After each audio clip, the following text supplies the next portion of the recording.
Et si je te disais que l'argent pourrait soit t'éloigner du paradis, soit t'y conduire directement? Tout dépend d'une chose qu'on va découvrir dans ce qui suit. Reste jusqu'à la fin. On va parler d'un concept oublié qui peut transformer complètement ta relation avec l'argent. On annonce ce que dit l'islam sur l'argent. L'argent n'est ni bon ni mauvais en soi. Il est simplement un outil, comme le feu. Il éclaire ou il brûle. Le prophète, que la paix et la bénédiction soient sur lui, était commerçant. Khadija, radiallahu anha, était une femme d'affaires prospère. L'islam ne condamne pas la richesse, mais condamne l'attachement excessif à la richesse. Et pourtant, tu as sûrement entendu cette phrase: le riche n'entrera pas au paradis. Mais est-ce vraiment ce que l'islam dit? Des hadiths, des récits prophétiques mal compris sur les riches. Le hadith, le récit prophétique du chameau qui passe dans le trou d'une aiguille, il parle du riche arrogant, pas du riche pieux. Abu Bakr, Uthman, Abdurrahman ibn Auf, etc. Tout riche est promis au paradis. La richesse devient un danger quand elle entre dans le corps, pas quand elle est dans la main. Alors, peut-on devenir riche tout en visant le paradis? La réponse pourra te surprendre. L'argent comme outil pour le bien. L'argent comme outil pour le bien. Avec l'argent, tu nourris des orphelins, finances des mosquées, aides des familles, paies des zakats, des aumônes, ton hajj, ton pèlerinage.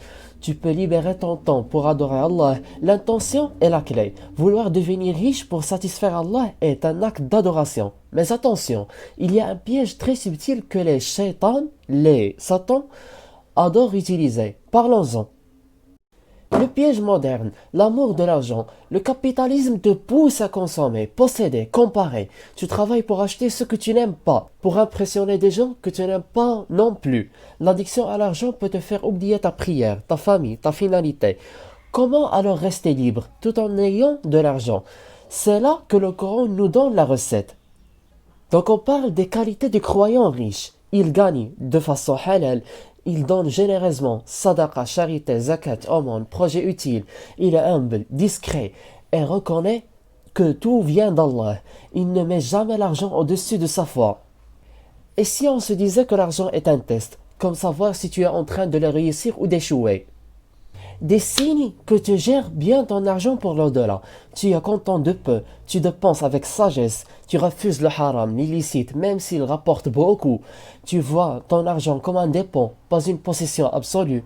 Et maintenant, un point souvent négligé, comment apprendre à bien gérer ton argent dans le halal, concrètement?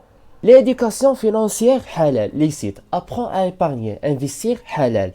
Éviter les dettes toxiques. Dis-toi, je suis responsable devant Allah de chaque euro. Évite le riba, l'usure, l'intérêt, les jeux de hasard et tout ce qui t'éloigne du tawakkul, le fait de se remettre à Allah. Tu veux savoir si tu peux viser la richesse tout en restant pieux? On conclut avec la vérité essentielle. Une conclusion puissante. Obstacle ou outil. L'argent est un miroir. Il révèle ce qu'il y a dans ton cœur. Pour certains, il est une chaîne. Pour d'autres, une clé. Sois riche par ta foi et laisse ton argent te servir au lieu de te dominer. Dernier conseil, choisis chaque jour entre être esclave de l'argent ou utiliser l'argent pour être libre devant Allah. Si tu veux d'autres vidéos sur l'argent halal, la psychologie financière et l'islam, abonne-toi, active la cloche et partage cette vidéo avec un frère ou une sœur que ça peut aider. Et je m'interroge, comment es-tu intéressé à ce contenu sans que tu watches les vidéos précédentes dont on parle de la finance islamique, de la liberté financière et de la psychologie moderne? Watch le playlist, c'est un héritage à l'humanité cognitive. À très bientôt.